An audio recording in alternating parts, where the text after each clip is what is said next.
इसमें 9 साल नियत तिथि के भी कुछ दिन पहले आज बैठ करके गहन चिंतन में डूब गए, दुख में डूब गए।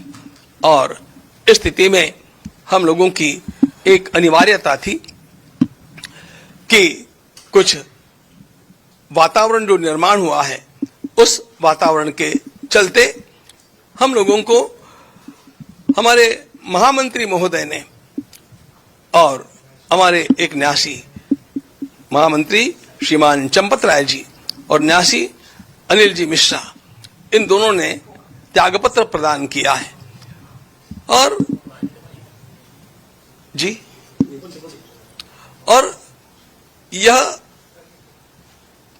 महामंत्री के नाते काम करने वाले हमारे चंपत राय जी को बड़ी वेदना हुई और उनको लगा कि जब तक सारा न्याय ठीक से हो नहीं जाता, अपराधी पकड़े नहीं जाते और उनको उचित दंड नहीं मिलता, तब तक हम लोगों को वहां पर बने रहना ठीक नहीं लगता है।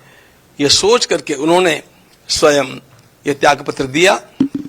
जिसको मान्य करना न मान्य करना यह हमारे हाथ की बात नहीं थी।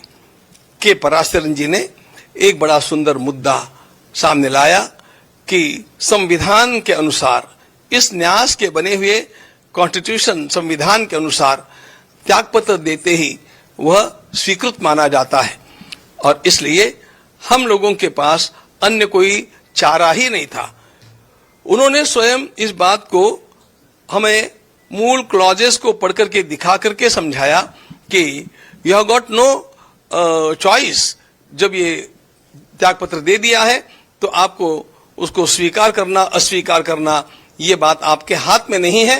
अब उसको हम लोगों को मान ही लेना चाहिए। ऐसी स्थिति में और हम लोगों ने उसका स्वीकार भी कर लिया। उस समय हमने चंपतराय जी के द्वारा की गई सेवा का अभिनंदन भी किया। उदार अंतःकरण से उन्होंने स्वयं इस प्रकार का निर्णय लिया।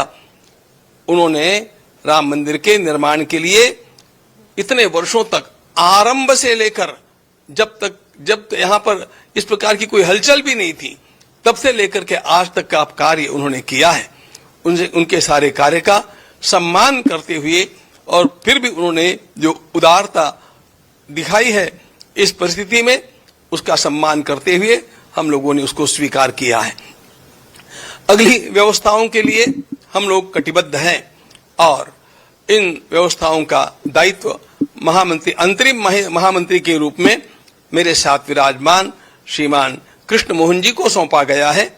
वे अपने साथ कुछ साथियों को स्वयं चुन करके और उनके साथ मिलकर के इस काम का निष्पादन करेंगे और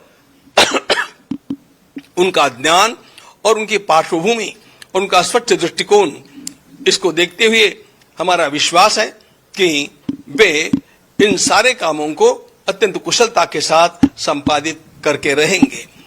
हम लोगों को आप लोगों के सामने यह भी बात बतलानी है कि प्रसार माध्यमों में जो कुछ बड़ा बड़ा हवा सामने खड़ा करके कहा जा रहा है वह कितना सत्य है, इसको समाज को जानना चाहिए। झूठ मूठ की अनेक बातें अनर्गल प्रलाप करते हुए अनेक प्रसार माध्यम हम लोगों के सामने रखते हैं और झूठ का प्रचार करते हैं। इस बात से समाज को सावधान हम करना चाहते हैं। हमें कहा जाता है कि वहां पर केवल दान पात्रों में चोरी नहीं हुई तो अनेक अच्छे अच्छे पदार्थ जो दिए गए, अनेक वस्तुएं जो प्रदान की गई, वे भी कहां गुल हो गई, वे कहां चली गई। उन सारी वस्तुओं का रजिस्टर हम लोगों ने आपके सामने आपको दिखाने के लिए लाया है। हम आपको दिखाएंगे और वे सारी वस्तुएं जिनका वर्णन आता है, वो रामायण की पुस्तक कहाँ है और वो हमारे काकभूषुंडी जी महाराज कहाँ हैं, वो गले का हार कहाँ है और वो पादुकाएं कहाँ है, इन सब को हम आज आपके सामने यहाँ पर रख करके दिखाने वाले हैं। और उसके साथ साथ ये भी बतलाना चाहते हैं कि इस प्रकार की 2800 वस्तुओं का रजिस्टर हम लोगों के पास उपलब्ध है और वे सारी वस्तुएं सुरक्षित हैं। ये 5 तो जिनकी चर्चा चली है वो आपको नमूने के लिए रूप में दिखाने के लिए हम लाए हैं, अभी आपको दिखाएंगे। लेकिन इन सब बातों को दृष्टिगत रखते हुए हम अब आगे जो काम करने वाले हैं वह काम इस प्रकार का होगा कि कहीं पर भी किसी को 1% भी कहीं दोष निकालने की क्षमता न रहे, इतना शुद्ध काम करके दिखाने के लिए हमारा यह न्यास अब कटिबद्ध है। और इसके लिए कुछ विशेषाधिकारियों की नियुक्ति करने हेतु भी हम लोगों ने एक छोटी समिति गठित की है और उस प्रकार से इस काम को आगे बढ़ाते रहेंगे। फिर 22 तारीख को हम मिल रहे हैं, उस तक हम लोगों का और भी एक महत्वपूर्ण पड़ाव पूरा हुआ होगा। हम समझते हैं कि तब तक एसआईटी की फाइनल रिपोर्ट हमारे सामने आ जाएगी, तो इन सब का विचार करने के लिए और कुछ न्यासियों की नियुक्ति करने के लिए फिर 22 तारीख को हम लोग मिल रहे हैं और उसके समय भी आप लोगों के साथ और मिलकर के बात करेंगे।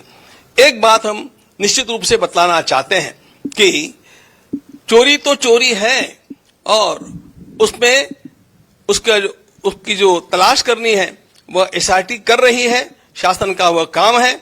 हम लोगों का भी आग्रह है कि इस प्रकार के जो अपराधी है उनको पकड़ा जाए, और भी कोई छिपे अपराधी होंगे उनको खोजा जाए और उनको अपराध का दंड जैसा मिलना चाहिए वैसा मिलना ही चाहिए, इसके हम आग्रही हैं। लेकिन एक बात ध्यान में और लेनी चाहिए कि इसको ढाल बना करके इसके पीछे जो संपूर्ण राष्ट्र में हो हल्ला मचाया गया है वो उसके इरादे साफ नहीं है। राम भक्ति के नाम को लेकर के वो लोग आज हम लोगों को पाठ पढ़ाने का प्रयास कर रहे हैं, जिन लोगों ने कार सेवकों के ऊपर गोलियां चलाई, जिन लोगों ने स्वयं ये उच्चतम न्यायालय में लिख करके दिया कि राम हुए ही नहीं थे, राम सेतु बना ही नहीं है, इस प्रकार का सब कुछ राम भक्ति के विरोध में कार्य करने वाले लोगों के अंदर जो राम भक्ति का झूठा ज्वार दिखावे के लिए जगा हुआ है वह साधारण नहीं असाधारण है, और वह असाधारण कुछ अन्य हेतुओं से है। और इसका मुख्य हेतु पूरे हिंदू समाज को यह ध्यान में लेना चाहिए, इसका मुख्य हेतु हम लोगों को बांटना है, राम भक्ति को दरार निर्माण करना है। और हम लोग ऐसा पुनः संकल्प करते हैं कि इस राम भक्ति को हम बरकरार रखेंगे, इस राम भक्ति को दृढ़ करेंगे और किसी भी प्रकार की फूट हमारे समाज में निर्माण नहीं होने देंगे। ध्यान रखना मित्रों, मैं सभी राम भक्तों को, कृष्ण भक्तों को, सनातनियों को, हिंदू आस्थाओं को आह्वान करता हूं कि किसी भी प्रकार के इस प्रकार के प्रलाप का विश्वास मत कीजिए। आपको यदि कुछ आपका खोया हुआ लगता है तो आप सीधे ट्रस्ट के कार्यालय में आइए, समय लीजिए, उस वस्तु को देखिए और फिर आप स्वयं इसका निर्णय कर पाएंगे कि कितना झूठ प्रपंच खड़ा किया जा रहा है। यह खड़ा किया जाने वाला प्रपंच केवल हमारी संस्था को बदनाम करने के लिए, राम भक्तों को लांछित करने के लिए और हिंदू समाज में फूट निर्माण करने के लिए है। हम इस प्रकार वह नहीं होने देंगे। इनके इरादे भारत माता के लिए घातक हैं। हम लोग राम राज्य ला करके रहेंगे और उसके लिए अपने को पुनः कटिबद्ध करेंगे, उत्साही नहीं बनेंगे।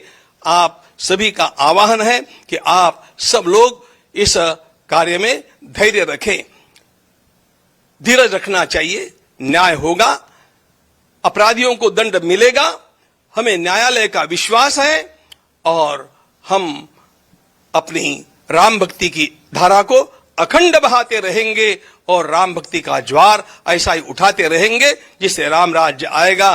तब तक हम थमने वाले नहीं हैं।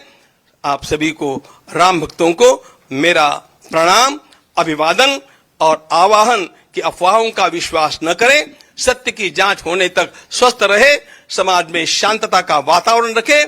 आपको कहीं पर भी कोई भी आशंका है तो सीधे कार्यालय में आकर के उसकी पूछताछ करें, हम आपको उत्तर देंगे।